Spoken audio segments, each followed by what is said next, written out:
The Mayor's Office of Neighborhood Safety and Engagement is one of several offices or organizations asking state lawmakers for more access to juvenile records.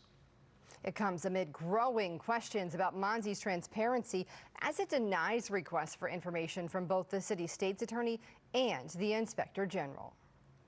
It's dripping with hypocrisy. Fox 45's Jeff Abel joins us live with a closer look at the controversy. Jeff.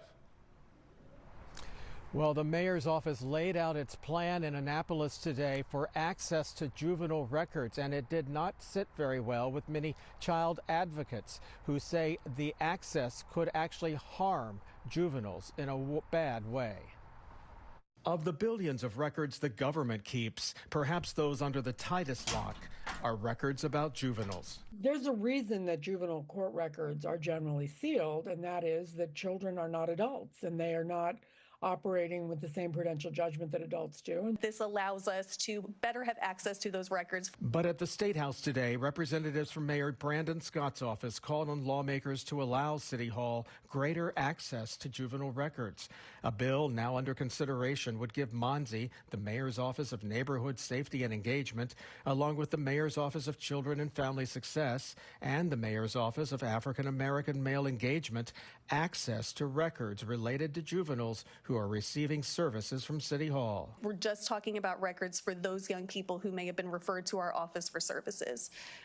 Those would be the only records that we would be requesting. Honestly, this is just extremely disappointing. Maureen Flatley is a child welfare advocate who says allowing 3 city offices access to juvenile records could do more harm than good. And who knows? I mean, they can be accessed by predators. They can be accessed by people who might want to somehow put the kids in a bad situation. It defeats the purpose of a juvenile justice system as it has been established in this country for centuries.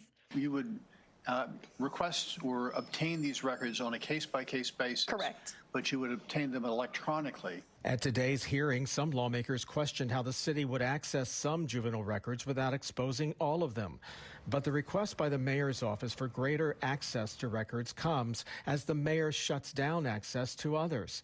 When Inspector General Isabel Cumming inquired about the spending habits at MONSE, she recently received 200 records blacked out and access to future records blocked. For anybody to say this hasn't weakened my office, this has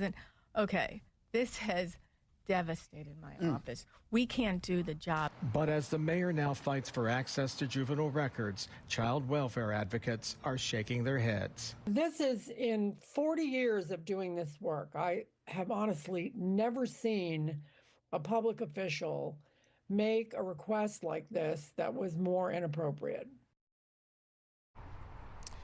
Well, that Senate committee has yet to vote on the measure. A House committee will take it up next week. We're live tonight. Jeff Abel, Fox 45 News.